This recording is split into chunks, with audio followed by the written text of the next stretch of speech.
Assalamualaikum warahmatullahi wabarakatuh.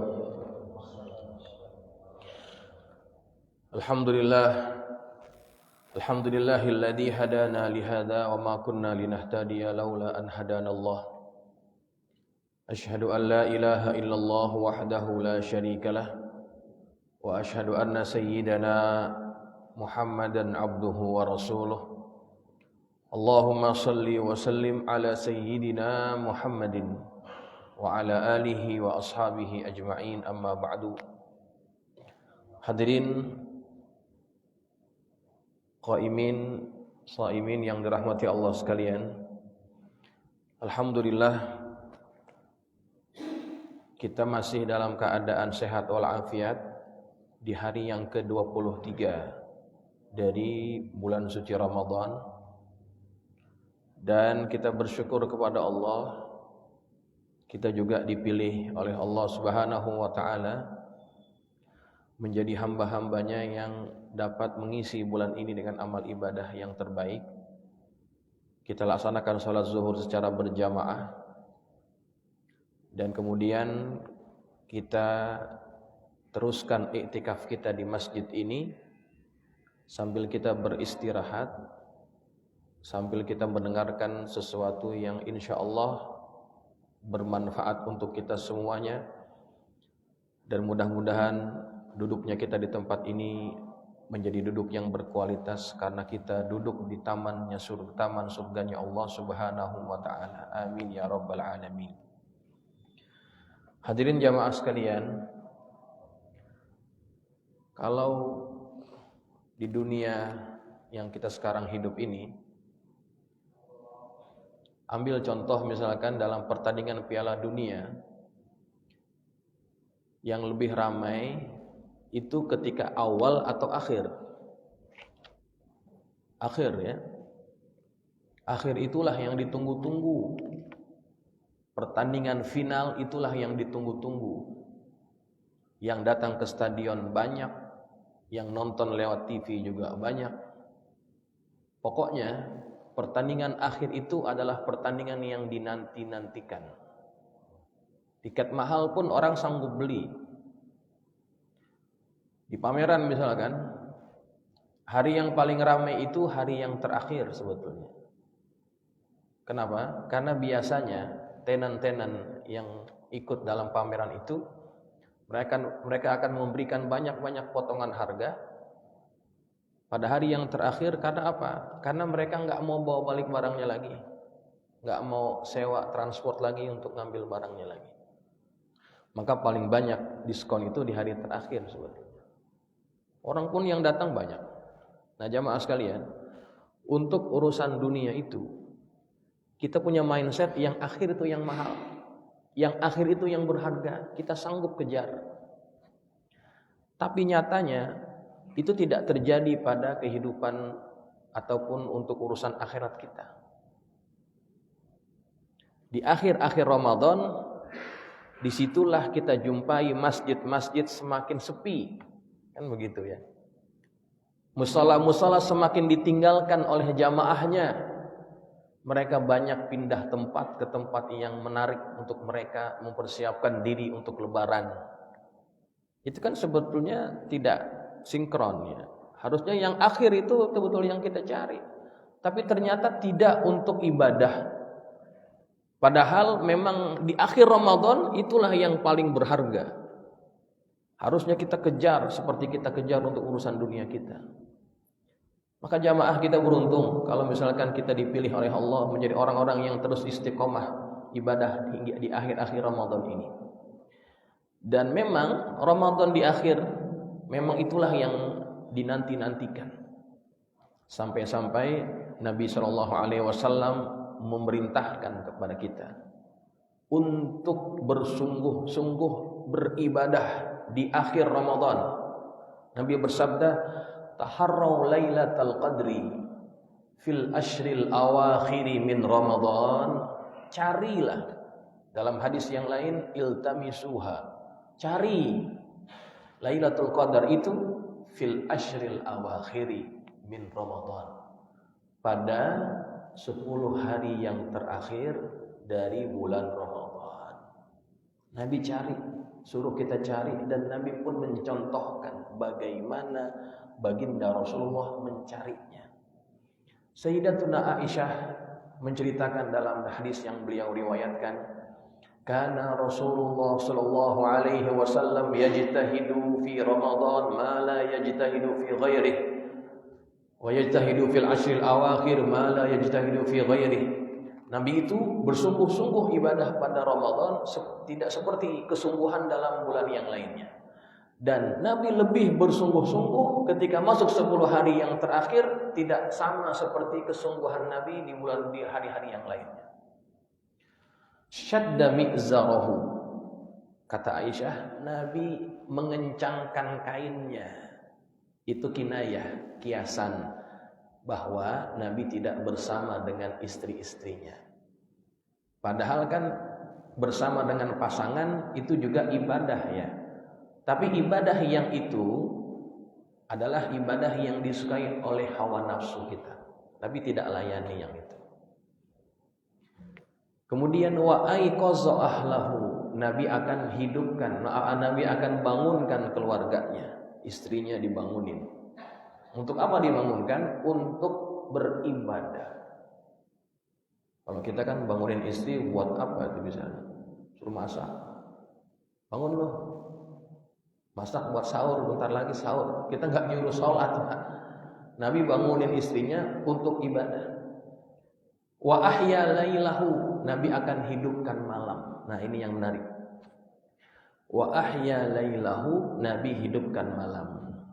Arti hidupkan maknanya Nabi tidak tidur. Nabi tidak tidur malam-malam akhir Ramadan. Ngapain? Nabi beribadah. Padahal prinsip ibadah Nabi di luar Ramadan enggak kayak begitu. Kan kita tahu bersama, Nabi itu kalau sholat malam, qiyamul lail, Nabi akan tidur dulu. Setelah Isya, Nabi akan tidur. Nanti Nabi bangun lagi kapan? Sepertiga malam yang terakhir. Begitu gaya ibadah Nabi sebetulnya. Bahkan kalau Nabi dengar ada sahabat yang ibadah malamnya itu sampai enggak tidur, Nabi akan tegur sahabat itu. Di antara yang ditegur Abu Dzar, Abdullah bin Amr bin Al-As ditegur oleh Nabi ketika Nabi tahu sahabatnya ini ibadah malam tanpa tidur. Nabi katakan kepada mereka, inna li'ainaika 'alaika haqqan, matamu punya hak atasmu, wa li badanika 'alaika haqqan, badanmu punya hak atasmu, wa li zaujika 'alaika haqqan, istrimu punya hak atasmu, fa'ti kulladzi haqqin haqqah, berikan setiap yang punya hak akan haknya. Itu prinsip ibadah Nabi sebetulnya. Nabi nggak suka dengan ibadah yang keterlaluan. Tapi Pak, masuk 10 hari yang terakhir, Nabi ubah prinsipnya itu. Diubah sama sekali oleh Nabi. Nabi tidak tidur sama sekali pada malam-malam akhir Ramadan. Kenapa? Apakah Nabi tidak konsisten? Bukan karena Nabi tidak konsisten. Karena yang datang pada hari-hari akhir Ramadan itu sangat luar biasa. Sehingga kalau kita mengetahui bahwa Nabi tidak tidur, sanggup tidak tidur, bermakna Lailatul Qadar itu betul-betul luar biasa. Sehingga Nabi prinsipnya itu diubah sama sekali. Maka jamaah yang dirahmati Allah, Nabi saja orang yang dijamin surganya oleh Allah, dijamin tidak ada dosa, tapi mencari Lailatul Qadar kayak begitu. Harusnya kita yang banyak dosa ini lebih sungguh-sungguh mencarinya jamaah sekalian. Ya. Tapi jujur saja, kita semuanya merasa lemah. Kita tidak sekuat Nabi, tidak sehebat Nabi dalam beribadah. Kalau saya tanya semua jamaah yang hadir, kira-kira ada nggak yang sanggup ibadah semalaman nggak tidur-tidur? Saya yakin Jawabannya semua sepakat, nggak sanggup. Gitu kan? Kita memang iktikaf juga, datang ke masjid. Tapi baru baca Quran setengah jam, tidur. Apalagi samping kita pada tidur. Kita lagi asik baca Quran, lihat yang lain tidur, kita tidur juga. Bahkan ada yang lebih ekstrim lagi, iktikaf di masjid bawa bantal. Iktikaf di masjid bawa bantal, itu kan niat banget tidurnya itu. Ya nggak ada masalah sih, bagus juga. Artinya dia tetap dapat pahala iktikaf. Tapi kalau kita mau bandingin sama Nabi, jauh. Nabi nggak kayak begitu. Ya, nah jamaah, karena kita punya fisik, bukan fisik ya, kita punya iman. Kalau fisik mungkin kita kuat, iman kita yang lemah. Karena iman kita ini lemah, nggak bisa nyamain Nabi. Nabi pun juga tahu bagaimana kemampuan umatnya. Nabi nggak paksain. Nabi cuma suruh cari Lailatul Qadar, dan mencarinya itu sesuai kemampuan kita. Ittaqullah mastata'tum, kan gitu ya. Takwalah kepada Allah semampu kalian. Nah, karena Nabi tahu kita lemah, kita nggak kuat, Nabi memberikan solusi, amalan-amalan yang tidak terlalu berat tapi ganjarannya hebat. Amalan apa itu? Nah, perhatikan amalan-amalan yang akan saya sampaikan ini dan jangan ditinggal, terutama di hari-hari akhir Ramadan. Gampang tapi luar biasa. Pertama, jaga sholat wajib berjamaah, terutama isya dan subuh. Ini jangan sampai lepas. Karena Nabi bersabda dalam sebuah hadis yang sahih, "Man shallal isya fi jama'atin faka'annama qama nisfal lail." Barang siapa yang melaksanakan sholat isya berjamaah, seakan-akan dia melaksanakan qiyam separuh malam. Kira-kira 6 jam kita ibadah qiyam. Siapa yang sanggup ibadah 6 jam? Enggak sanggup juga kita. Sembahyang isya jamaah ganjarannya seperti itu. Wa man shallas subha fi jama'atin faka'annama qamal laila kullah. Barang siapa yang melaksanakan salat subuh berjamaah, seakan-akan dia melaksanakan qiyamul lail semalaman suntuk. Masya Allah. Ini jangan sampai lepas, Pak. Kalau kita nggak sanggup ibadah semalaman, yang ini jangan sampai enggak. Gampang, pahalanya besar. Yang kedua adalah jaga sholat tarawih berjamaah. Ini luar biasa juga ganjarannya. Ya, walaupun sholat tarawih itu sunnah, tapi dia dianjurkan untuk dilakukan secara jamaah. Dan ada hadisnya yang Nabi mengatakan kelebihan orang yang ikut jamaah sampai kelar. Nabi bersabda, "Man qama ma'al imami hatta yansarifa kutiba lahu qiyamul lailatin." Barang siapa yang melaksanakan qiyam bersama imam, tarawih termasuk bahagian daripada qiyam. Barang siapa yang melaksanakan qiyam bersama imam sampai selesai, imam selesai dia baru selesai, maka akan dicatatkan baginya pahala melaksanakan qiyam 1 malam penuh. Masya Allah, ini luar biasa jemaah. Makanya kalau kita sholat tarawih jangan pulang duluan, tungguin sampai kelar. Masjid ini sembahyang tarawih berapa rakaat? 20 atau 8? 20 ya. Kalau memang masjid 20, ikutin sampai kelar. Jangan pas 8 pulang.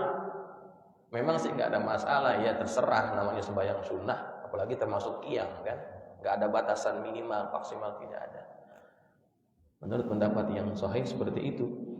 Tapi kita kehilangan peluang untuk mendapatkan pahala yang begitu gampang hanya dengan kita bersabar sedikit, ikut sholat tarawih sampai kelar.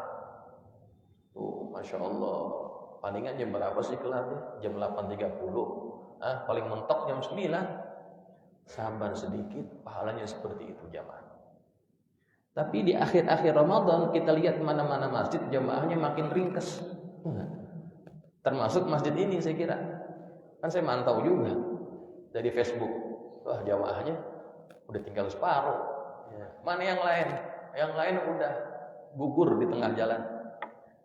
Proses alam, ya enggak? Memang setiap tahun begitu. Ya. Nah, jangan sampai kita nih yang dikasih kesehatan, kesempatan, peluang, jangan sampai lepas tuh. Tarawih tetap dijaga, sembahyang di masjid biar lebih afdal pahalanya. Begitu. Ini saat-saat yang luar biasa sampai Nabi mengubah prinsip ibadahnya karena nggak mau kehilangan peluang itu. Masya Allah. Itu yang ketiga. Yang kedua. Yang ketiga, baca Quran minimal 100 ayat dalam satu malam. Ya, baca Quran minimal 100 ayat dalam satu malam. Apa ganjarannya? Ganjarannya kata Nabi, man qara'a bimi'ati ayatin fi lailatin kutiba lahu qiyamul lailatin. Barang siapa yang membaca 100 ayat dalam satu malam, maka akan dicatatkan baginya pahala beribadah semalaman suntuk. Masya Allah. Kunutu lailah. Seperti ibadah semalaman suntuk, Pak. Hanya dengan baca Quran minimal 100 ayat. Kalau bisa lebih, alhamdulillah. 100 ayat itu kira-kira setengah jam nggak sampai kayaknya. 20 menit kalau bacanya cepat, 15 menit. Ya. Itu pahalanya Masya Allah, luar biasa. Maka jamaah, nih, ambil peluang ini. 3 amalan ini jangan sampai kita nggak kerjain. Tapi yang ketiga ini nggak semua bisa. Iya nggak? Nggak semua bisa. Kalau sholat isya, subuh, sholat tarawih, mungkin semuanya gampang dia bisa. Tapi kalau yang baca Quran nggak semua bisa. Yang bisa ngerjain ya yang bisa baca Quran. Dan memang kenyataannya, menurut data dari Kementerian Agama tahun 2023 dikeluarkan data 65% penduduk Muslim di Indonesia nggak bisa baca Al-Quran, alias buta huruf Quran. Itu fakta. 65% banyak, Pak. Itu ratusan juta itu. Bayangkan. Artinya kita Muslim terbanyak juga yang nggak bisa baca Quran. Ironis. Ya.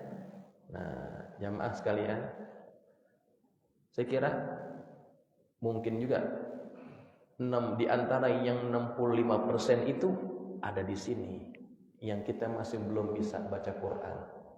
Jangan kita merasa kecil hati, jangan kita merasa disindir dan sebagainya. Enggak, ini nasihat buat kita, buat kebaikan kita. Hadirin, nanti pada hari kiamat itu, pada hari akhirat, Allah akan tanya semua, termasuk kita. Kata Nabi, la tazulu qadama 'abdin yaumal qiyamati hatta yus'ala an arba'. Dalam satu riwayat an thalath. Tidak akan beranjak, tidak akan bergerak kedua kaki seorang hamba pada hari kiamat sebelum dia ditanyakan dengan 4 pertanyaan.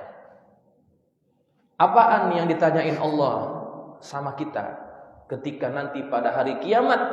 Di antara yang Allah minta pertanggungjawaban kita adalah an umrihi fima afnah.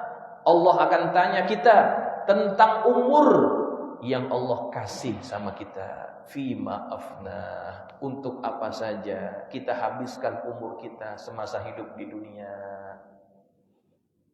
Kalau ada di antara kita yang sampai mati nggak bisa baca Quran, dan kita nggak pernah mau belajar baca Quran, pikirin Pak, kita nanti mau jawab apa di hadapan Allah. Kita mau kasih alasan, ya Allah saya sibuk cari duit, saya sibuk urusan saya, banyak yang saya urusin. Allah dengan gampang akan memberikan jawaban. Kamu katakan kamu sibuk, kamu katakan kamu nggak ada waktu, kamu sibuk cari duit, Allah tinggal tunjuk, Pak, saya punya hamba saya itu, dia juga punya kesibukan dunia seperti kamu. Dia punya bisnis yang dia uruskan, dan hartanya lebih banyak dari harta kamu. Bahkan dia pemimpin yang ngurusin umat. Siapa yang ditunjuk Allah? Allah tinggal tunjuk Utsman. Nih, saya punya hamba namanya Utsman. Kayaan mana sama kamu? Kita mingkem. Duit kita bisa dihitung. Utsman luar biasa. Kata Allah, dia businessman, dia punya usaha yang diurusin juga sama dia. Dia pemimpin yang menguruskan rakyatnya. Kesibukannya lebih banyak dari kamu, hartanya lebih banyak dari kamu. Tapi Utsman ketika dibunuh oleh para pemberontak, di depannya ada Quran yang sedang dia baca. Dan Quran yang ada darah Utsman itu sekarang masih tersimpan di Uzbek. Bayangkan Pak, pemimpin yang banyak urusannya tapi nggak pernah jauh daripada Quran. Nah kita pemimpin bukan, siapa-siapa bukan, tapi kayaknya sibuk banget sampai nggak sempat ngaji, nggak sempat belajar Quran. Kita mau ngasih jawaban apa nanti ketika Allah tanya itu? Pikirin Pak. Nah, jamaah yang dirahmati Allah, kadang-kadang kita nggak adil untuk urusan hobi, Pak. Hobi kita kayaknya gampang banget ngisiin waktu. Ya, ada di sini yang punya hobi mancing kan? Mancing kan cukup 2 jam kira-kira. Mancing 2 jam. Mancing apa? 2 jam. Bikin umpannya aja lama. Minimal setengah hari itu juga cepet banget. 1 hari mancing biasanya. Untuk urusan hobi kita nggak pakai mikir. Ayo dah, ada yang teman ngajakin mancing, ayo kita jalan. Pergi. Ada yang punya hobi Pak, hobi ikut touring. Dia gabung sama klub ini, diajak jalan. Ayo kita jalan. Kemana? Keluar kota. Kemana? Ke Cianjur. Ngapain? Makan bubur. Makan bubur di Cianjur jauh banget. Tapi kalau emang udah hobi Pak, dilakonin tuh. Apa cukup jalan jauh gitu 2 jam 3 jam? Nggak cukup. Urusan hobi gampang kita nyisihin waktunya. Banyak deh hobi-hobi kita yang lain yang menyita waktu sebetulnya. Nggak ada salahnya kita menjalankan hobi, itu memang naluri kita kan, kesenangan. Tapi jangan sampai kita abaikan yang ini nih, yang penting. Ya, yang penting kita nggak utamakan, sedangkan yang nggak penting kita malah utamakan. Kata orang Betawi yang kayak begitu modelnya, nyari jarum kampak hilang namanya. Ya enggak, nyari jarum kampak hilang. Jangan sampai begitu. Urusan hobi Allah enggak akan tanya tuh. Artinya kita enggak bikin, enggak akan Allah omelin. Kita bikin juga asal jangan kita ngabaikan tanggung jawab kita. Kan begitu. Tapi yang ini nih tanggung jawab nih. Nanti Quran itu nanti Pak, dia bisa 2 kemungkinan. Dia bisa kasih pembelaan sama kita yang disebut dengan syafaat. Bisa dia akan nuntut kita. Makanya kata Nabi, Iqra'ul Quran, baca Quran. Fa innahu ya'ti yaumal qiyamah syafi'an li ashabi. Baca Quran karena nanti Quran itu akan memberikan pembelaan, memberikan syafaat kepada ahlinya. Siapa ahlinya? Ya tentu orang yang bisa baca Quran, yang rajin baca Quran dan ngamalin Al-Quran, itu ahlinya Quran. Ya Allah, girang kita kalau nanti di akhirat ketika nggak ada yang belain kita, anak kita lupa, sama kita, istri kita lupa sama kita, orang tua kita lupa sama kita. Kita cari yang bisa belain kita, maka perbanyak pihak-pihak yang akan belain kita di akhirat. Di antaranya apa? Quran. Ya, Quran. Dan Ramadan ini bulannya Quran. Lailatul Qadar itu berkah karena Quran. Lailatul Qadar berharga karena Quran. Kata Allah, "Inna anzalnahu fi lailatin mubarakah." Sesungguhnya kami menurunkan Al-Quran pada malam yang diberkahi. Malamnya sih biasa, yang menjadi malam itu jadi luar biasa karena Quran yang turun. Quran sumber keberkahan, maka malamnya jadi malam yang berkah. Quran sumber keberkahan, bulan Ramadan jadi bulan berkah. Maka orang yang dekat dengan Quran, Allah akan memberikan keberkahan bagi hidupnya.